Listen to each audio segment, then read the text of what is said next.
Ladies and gentlemen, welcome back to the Battle of Generations, also known as Grandmaster Pia Cramling versus International Master Levy Rosman, handsomest man from New York City, Rook B1, GothamChess himself. That is my full legal name on my passport. This is a very fun match, a mashup of classical chess, rapid chess, and blitz chess. 4 classical, 6 rapid, and 12 blitz games that we are playing this week here in Stockholm, Sweden. It's been a lot of fun so far. But today was a very weird day. And today's recap will be a very weird recap. Today is the second classical game, and yesterday I lost the first one with the white pieces. Each classical game is worth 3 points. There is not much more losing to do. Can't lose these games. They count a lot. So I'm going to show you the game, yeah, that's what we're going to do. Friendly reminder of a couple of things. I made a YouTube community post about this, but the GothamChess chessboard, which is dropping at Walmart, has been delayed a little bit and will be coming out in phases. 1/3 of the stores will be stocked by November 1st. It's October 29th, so check the local listing. By the end of November and before Black Friday, all of the boards will be out all across the USA. Also, shout out to everybody sponsoring the event. In particular, today I want to highlight Blitz Fuel, which is an energy drink that is actually created by one of my moderators. So a guy from the Gotham community is looking to build a better energy drink, one that has like a perfect balance between the L-theanine and the caffeine and all that good stuff. And he's doing a lot of cool stuff. He's sponsoring the match. So I'll put a link in the description if you're interested. But that's only if you're interested.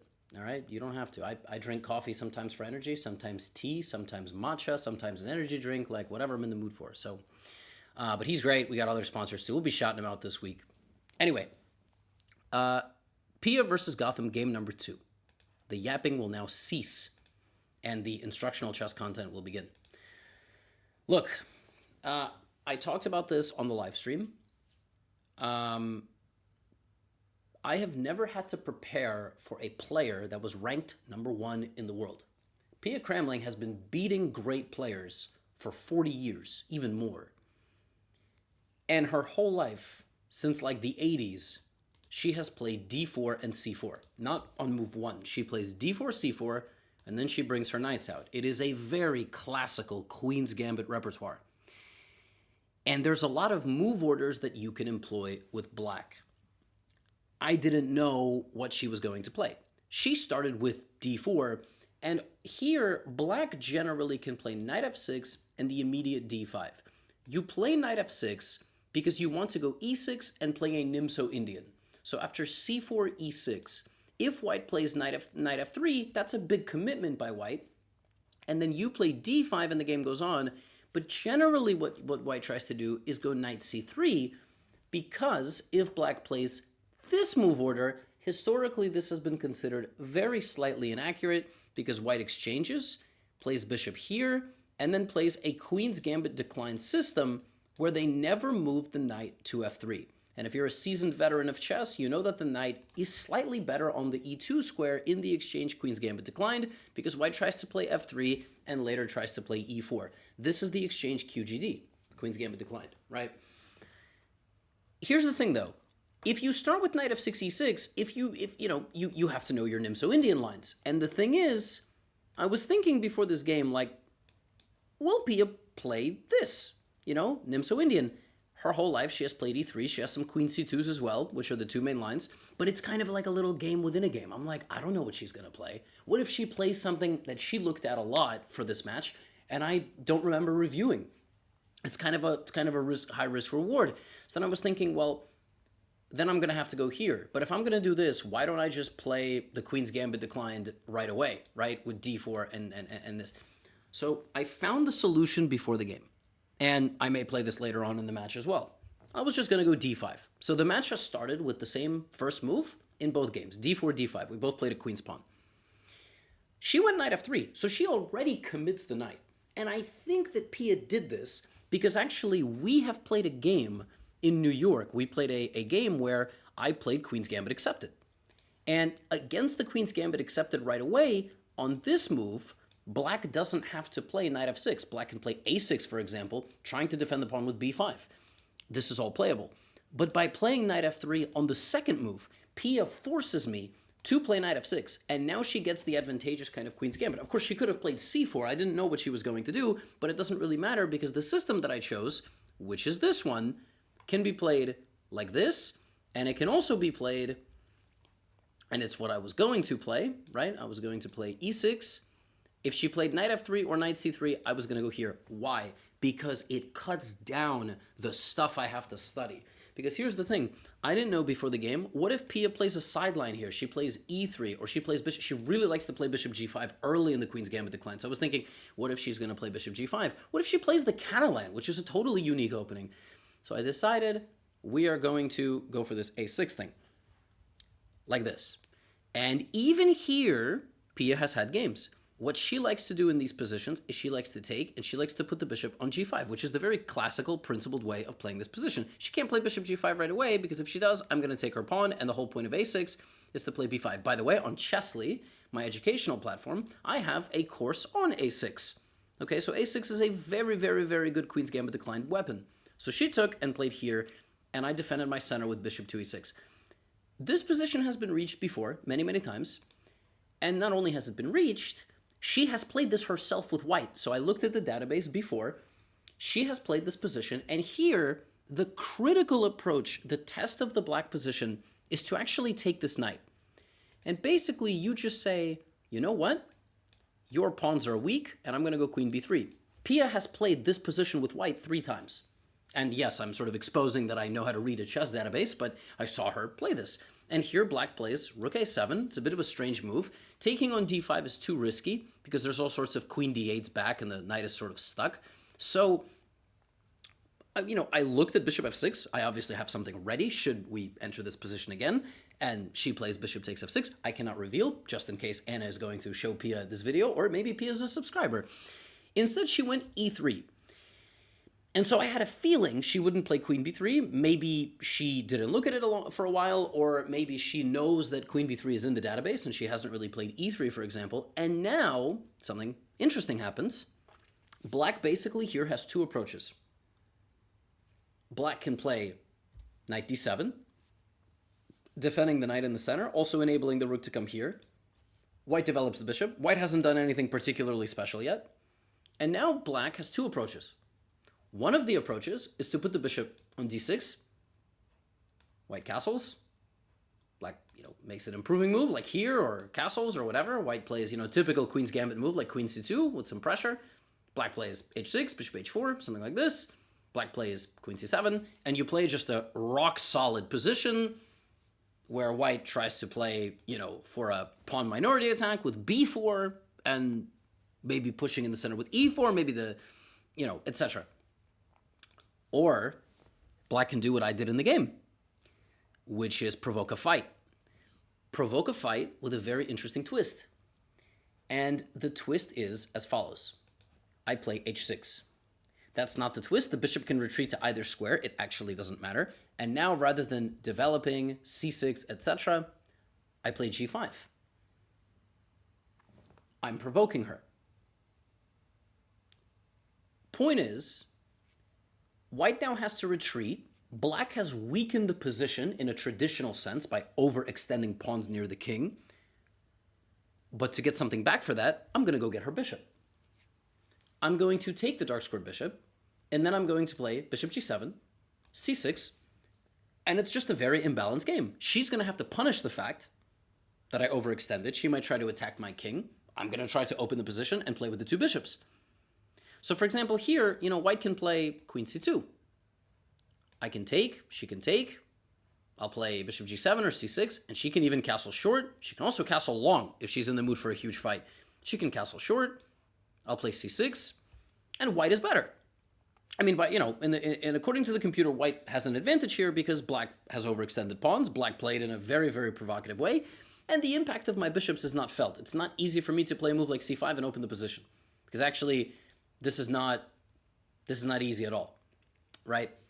So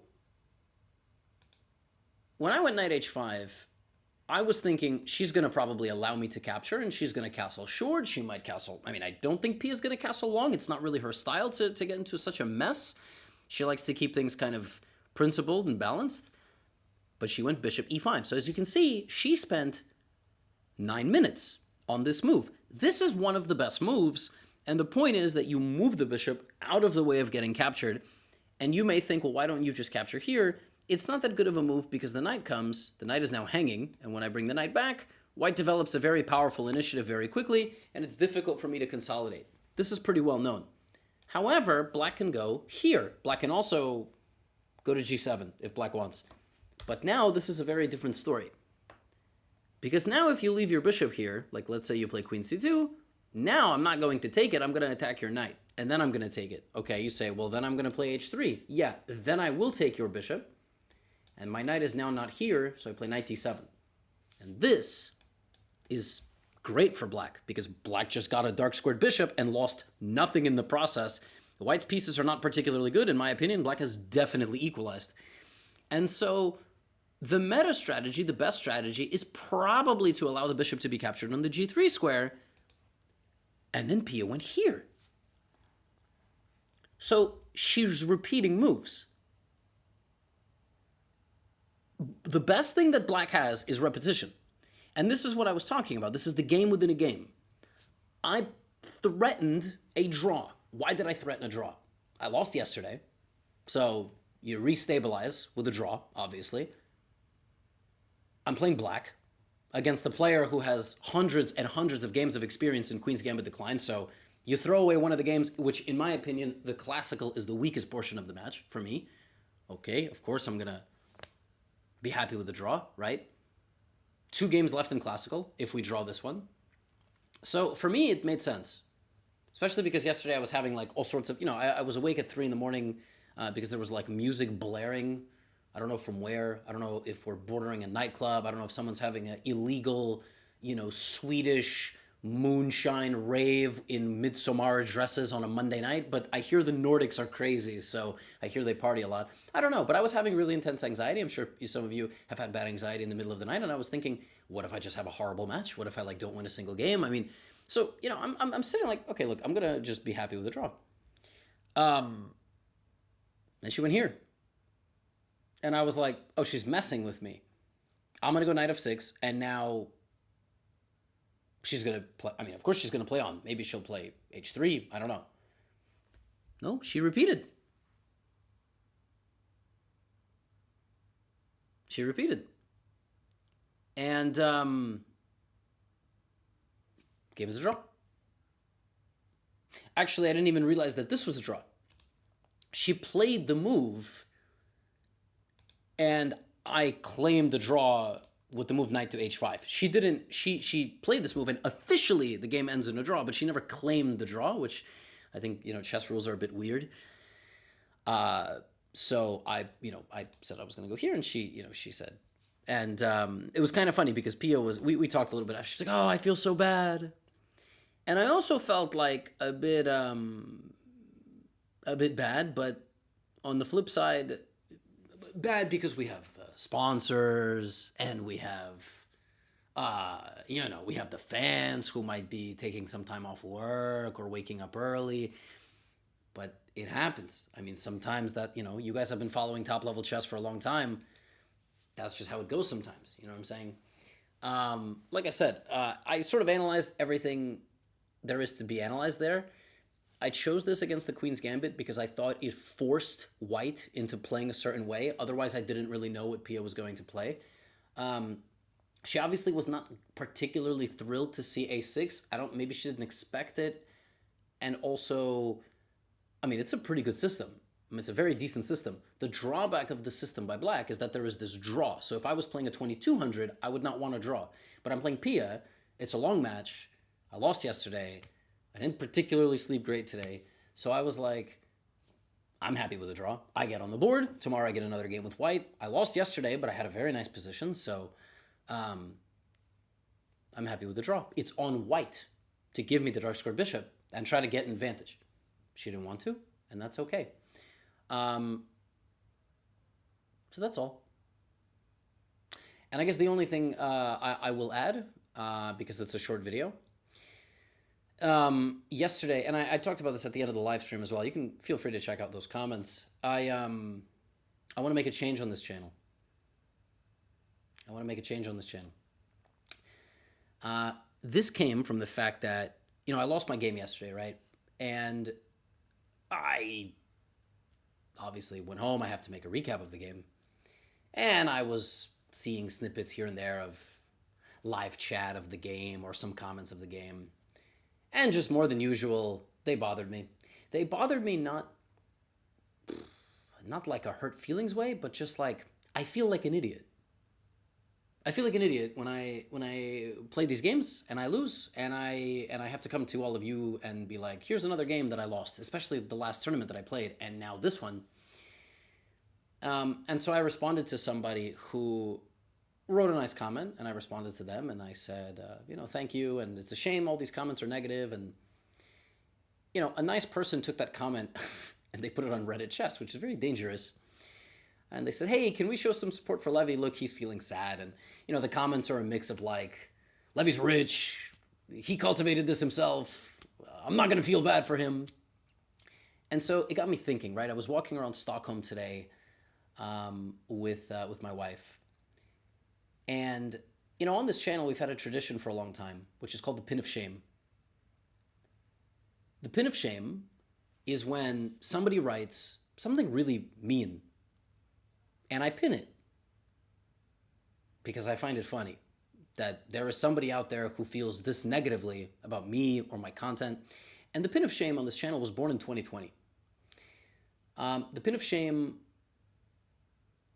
originated from the fact that when I started as a content creator, I had nothing. I didn't have that many. Okay, I had the subscribers who I had. You are not nothing. You're worth more than a queen. Let's not forget that. But I didn't have many subscribers, and you know, people would write comments to me that were like really horrible. I mean, they would just say like, you know, you're this, you're that, you know, stop making content. And when I had like 10,000 subscribers, I was like, wow. I mean, people are really rude. So I would pin those comments because I just found them kind of funny. Like, people feel so strongly about me. And over the last few years, that has developed into people deliberately trying to get the pin of shame by writing mean things. And like, most of them are like, Levy's balding, or, you know, you're never going to be GM, or, you know, teenagers and 10-year-olds and 11-year-olds just writing nonsense. But there's also people who are like 30 and 40 years old on this channel sometimes, and you can tell because their YouTube account is like, it's like a YouTube account created in 2009. Their YouTube like account is older than some of you, and they write like really just intense things. They, you know, they call me the arrogant, and, you know, I'm a prick, and I'm this and I'm that, and I make low elo chess where I'm, you know, making fun of subscribers and the whole thing, and I deserve it, and I've cultivated this audience, and I get called toxic a lot, which I don't really get, because if any of you have met me in person, which thousands of you at this point have, I've had fan events, I'm not at all. I'm a pretty nice dude. But the pin of shame still has stuck around. And I think, unfortunately, it takes a toll on me personally when I play tournaments and I just see like hundreds of negative comments. And they sort of get to the spotlight for me, because I'm just that kind of person. Whatever, you can call me insecure, sensitive, whatever. I get called everything. I'm definitely a little insecure. I'm definitely a little bit sensitive about these types of things. And I try to handle them in my own way. I try to handle them by laughing at them. Sometimes I respond to trolls. But I'm never particularly serious about it. Like, I don't leave a YouTube video or a live stream and, you know, feel some sort of a sadness. But in the moment, like, you know, yeah, I'll respond because that's kind of funny to me. But the change that I want to make, no more pins of shame. No more pins of shame for a few reasons. Number one, you guys are like terrible. So if a person has videos on their channel and they wrote me a really terrible comment, you guys will go to that video, a lot of you, and you'll harass them. And that's just terrible. That's just not good. That's not good. I know like Moist Critical once, Charlie, Penguin Zero, all his names. He had to like make some, you know, because he makes videos about content creators, and that's like gross. I think that's happened maybe like 1 or 2 times. It's just not, it's cultivating the wrong impression. You know, like I did it when the channel was small because I had real, genuine, mean people in the comments. Um, and now there's no reason. There's hundreds of thousands of positive fans. This channel has 3 billion views. There are millions of positive chess fans. So while it started as a fun gimmick and has been sort of a tradition on this channel, I'm not going to do it anymore. Now, a lot of you bozos are still going to write negative comments, and that's fine. But I want to highlight good people. I want to highlight good comments, and there's many of you. And I've kind of regret it's taken this long to make this change, but I'm pretty bad with change, so I don't change much. Kind of a stubborn dude. Add that to the insecure and the other things. So I appreciate all of you. I had some people reach out. I had some people email, write some fan mail here and there, and I really do appreciate it. This is the biggest chess community in the world. That's not a website. And I meet people every time I travel who are traveling themselves. I met people in Ireland when I was in Denmark, for example, people from the UK, people from Denmark itself, like people here in Stockholm. And it's really special, and I want to put that in the spotlight moving forward. So I was a bit sad yesterday because I feel really stupid when I play these games and I lose, and I have to bring them to all of you and deal with the onslaught of you suck, you won't be GM, this, that, I'm I kind of want my channel to be a good place, a happy place for me. But I'm kind of the cause of it. So I admit that. And I want to do a better job. That's all I have. See you all for round number 3. Gotham is on the board. We're not going to lose 22-0. Get out of here.